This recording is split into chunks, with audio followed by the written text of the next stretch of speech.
Bonjour à toutes et à tous, très heureux de vous retrouver. On reprend l'exercice début de semaine. Par rapport au programme qui avait été fait ce week-end, pour l'instant on est toujours dans le cadre de l'indécision, à savoir on ne sait pas encore totalement dans quelle direction on part. Résumé rapide de ce qui vous a été préparé ce week-end, donc à suivre jusqu'à nouvel ordre. On a bien vu que la volatilité allait probablement avoir du mal à être contenue pour différentes raisons. D'un côté le fait que donc un nouveau plan de relance américain est toujours en préparation, les discussions traînent évidemment, bataille entre démocrates et républicains, mais en attendant on a aussi les grosses bubules mode Apple qui atteignent des phases de terminaison, en tout cas on va dire des phases de risque très exacerbées, où clairement ces bulles peuvent exploser. Donc on essaie de contrebalancer un peu entre les deux, donc l'espoir d'avoir encore du pognon qui arrive dans le marché, contrebalancé par le risque énorme et grandissant que le time bomb nous pète dans les doigts, et là évidemment les problèmes peuvent devenir un petit peu plus significatifs. Si le Nasdaq devait échouer en triple top, ce serait quand même très moche. Voilà donc un petit peu pour l'ambiance. On va pas perdre plus de temps ce matin, on passe directement à la partie analyse du contexte, parce qu'il y a pas mal de choses à dire derrière sur la partie technique. Ok, alors donc hier évidemment, toujours comme je vous dis, les thématiques sur lesquelles on travaille en ce moment sur le marché, en tout cas celles qui font parler les investisseurs, en tout cas les médias liés à tout ça, donc c'est toujours pareil, l'attente de ce pognon, vraiment pour synthétiser la truc, et donc on se pose la question, combien on va avoir, vers qui ça va être targeté, etc. Est-ce que ça va pouvoir soutenir la consommation aux États-Unis, ou est-ce que ça va être un programme en demi-teinte insuffisant qui risque de réduire la consommation des ménages et surtout ceux des plus pauvres, donc tout ce qui va être biens de consommation, première nécessité, etc. Si vraiment on devait avoir une chute de la demande à ce niveau-là, là l'économie américaine elle va en pâtir très vite, et on verra les chiffres dès le prochain trimestre, et là évidemment si on a 2 trimestres de contraction, autant vous dire que là ça va se voir tout de suite sur les prix de marché normalement, et là on aura beau mettre du soutien monétaire, je pense que ça ne suffira pas.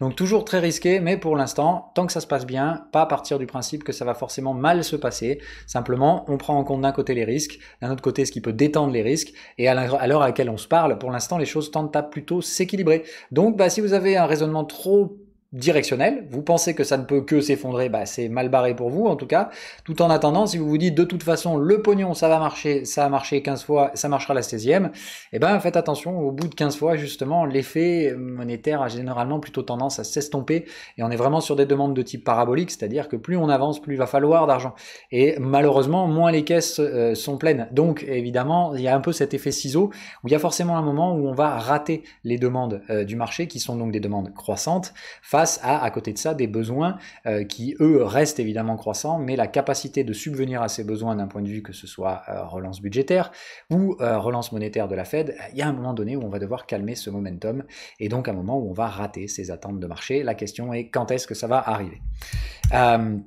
Évidemment, j'aurais dû commencer par vérifier ça, donc bon, c'est pas très grave. Notre Fear and Greed Index toujours plus ou moins stable dans la zone dans laquelle on était, pas d'évolution pour l'instant, donc le marché ne prend toujours pas de décision, en tout cas sur ce qui est la perception des risques via les différents produits qu'on peut surveiller. La séance d'hier, voilà, donc une séance de gap haussier, mais un doji qui en suit, donc tout repose sur la séance d'aujourd'hui et la perception du risque qu'on va en avoir, donc évidemment on va passer très rapidement au graphique puisque c'est ça qui va nous intéresser aujourd'hui.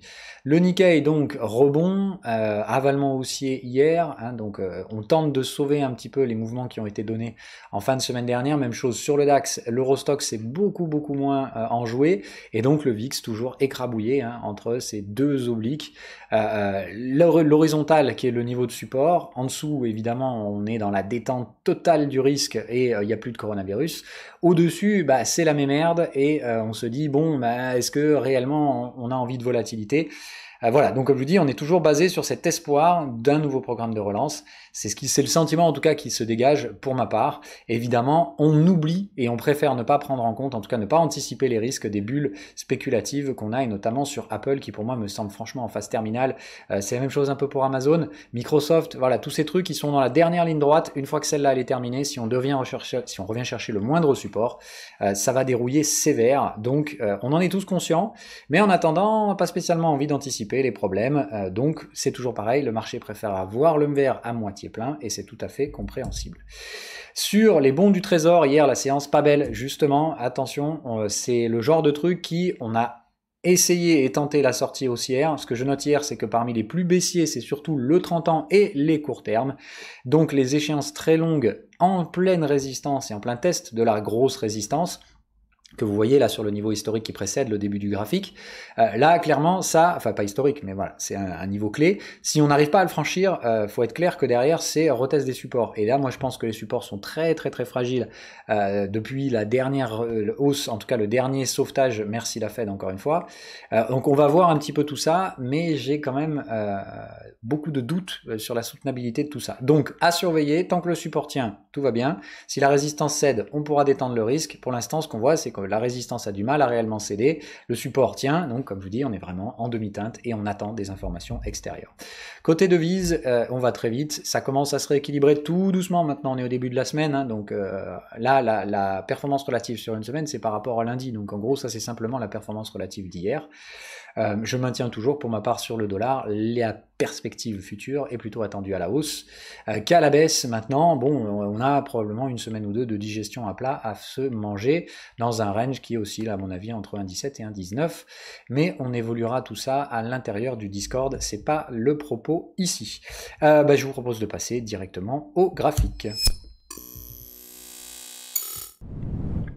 Ok, nos lectures corrélées, donc toujours pareil ici. Alors évidemment, j'ai pas préparé mes petites flèches. On va le faire viteuf. Voilà. Donc le principe étant toujours pareil, on note les mâchoires du crocodile qui se détachent. Donc évidemment, quand on s'ouvre, c'est généralement typique phase de décorrélation. Donc on va étudier combien de temps ça dure ce merdier. Et est-ce qu'on réattaque une phase de recorrélation? Pour l'instant, non. Hein. On voit bien que on n'a absolument pas confirmation d'un rebond réel, que ce soit sur le DAX ou sur le CAC. Je pense même qu'ils sont d'ailleurs sur des niveaux extrêmement vendables. Raison pour laquelle moi je suis de nouveau à la vente ce matin sur le S&P 500, mais je vous expliquerai tout ça après. Ça a été hier une journée assez difficile à naviguer, pas mal de signaux intéressants mais qui n'ont pas réussi à être confirmés. Ceux de ce matin ont beaucoup plus vocation à l'être.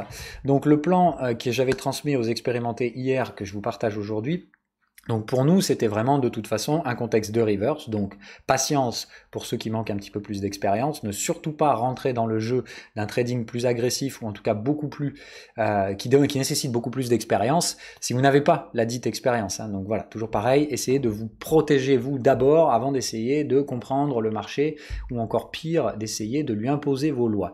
Donc évidemment, hier, le but était de se mettre sur un graphique 15 minutes puisque notre time frame de référence est bien en horaire, hein, l'alerte de contexte 15 minutes. Donc le principe étant donc de se dire on doit avoir des signaux horaires. Maintenant, moi je fais ce que je fais toujours, c'est-à-dire je vais sur le time frame inférieur pour regarder les pré-signaux qui pourraient éventuellement déclencher des signaux horaires. Donc évidemment, hier, le TP ici, intéressant, ok, détecté par l'algorithme, c'était plutôt pas mal, mais pas suffisant pour rentrer comme ça de but en blanc. Maintenant, le niveau que je voulais travailler, c'était bien ici, 32,89, non, pardon, c'était 92 de mémoire, voilà, et on vient le taper ici. Donc, super, le niveau réagit, maintenant c'est qu'un TP, c'était pas furieux non plus. Le exit, c'était beaucoup mieux, donc là évidemment, positionné vendeur hier, et puis il se passe rien du tout. Ok, donc l'enfer. Alors du coup, ce matin à 8h, je récupère mes maigres gains, mes gains quand même, et voilà, et je mets un ordre à 32,98, alors évidemment juste en dessous, 32,97,75, et je suis exécuté, j'ai un perfect price ce matin, ce qui me permet d'être très confiant, surtout quand je vois qu'on déclenche un bel exit de nouveau ce matin sur mon second niveau de prix. Donc très content, là pour l'instant, moi j'ai un beau perfecto et je compte bien le garder longtemps, très longtemps. Donc pour l'instant, un seul contrat pour ma part, j'envisage d'en prendre un deuxième puis un troisième après, mais pour l'instant, première chose, chaque chose en son temps, comme j'ai un perfect, je veux voir déjà si on valide le signal. Ça a l'air... on y est déjà. Donc signal validé, maintenant il va falloir voir si on arrive à tirer jusqu'au contexte. Et ce sera clairement l'objectif. Ce matin pour moi, est-ce que ça va dérouiller sur la session européenne? Et je pense clairement que c'est parti pour.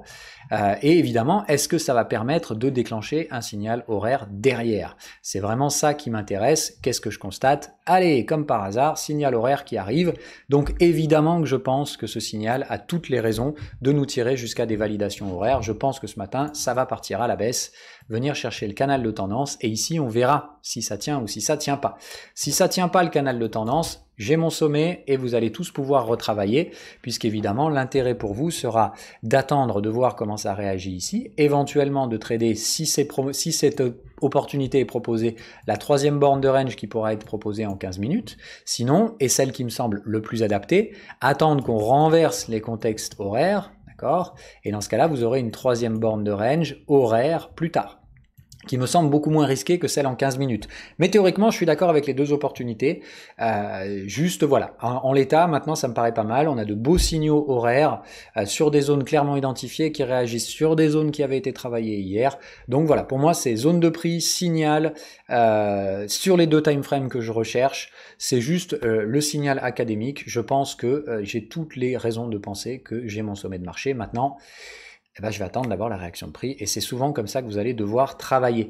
On travaille à tâtons, et surtout quand il s'agit de travailler en reverse, il faut être conscient que parfois il faut rentrer, sortir, puis re-rentrer, puis ressortir, puis etc. Mais toujours travailler des niveaux précis.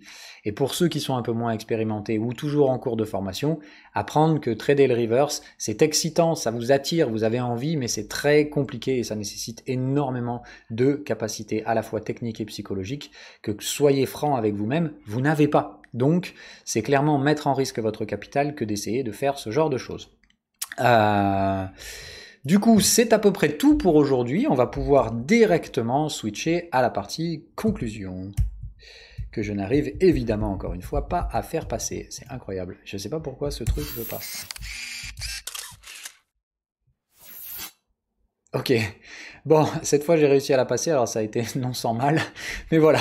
Donc, pour résumer la journée, donc je pense des reverse à valider, en tout cas pour ceux qui ne sont pas encore suffisamment expérimentés, vous êtes obligé d'attendre ces différents niveaux de validation puis de confirmation pour essayer de commencer à agir. Donc pour vous, c'est encore de la patience, simplement mettre des alertes sur les niveaux de contexte et attendre sagement de voir si le marché se décide ou non à aller chercher ces 10 niveaux.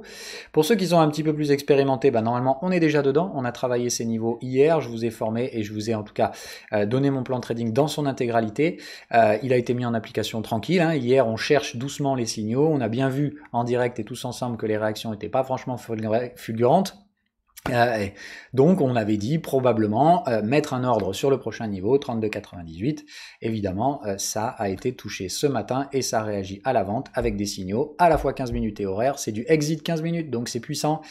C'est de l'overload, enfin c'est du surachat horaire, donc c'est très très bon. C'est totalement le genre de signaux que je veux pour du reverse. Donc on va voir maintenant si cette fois c'est la bonne.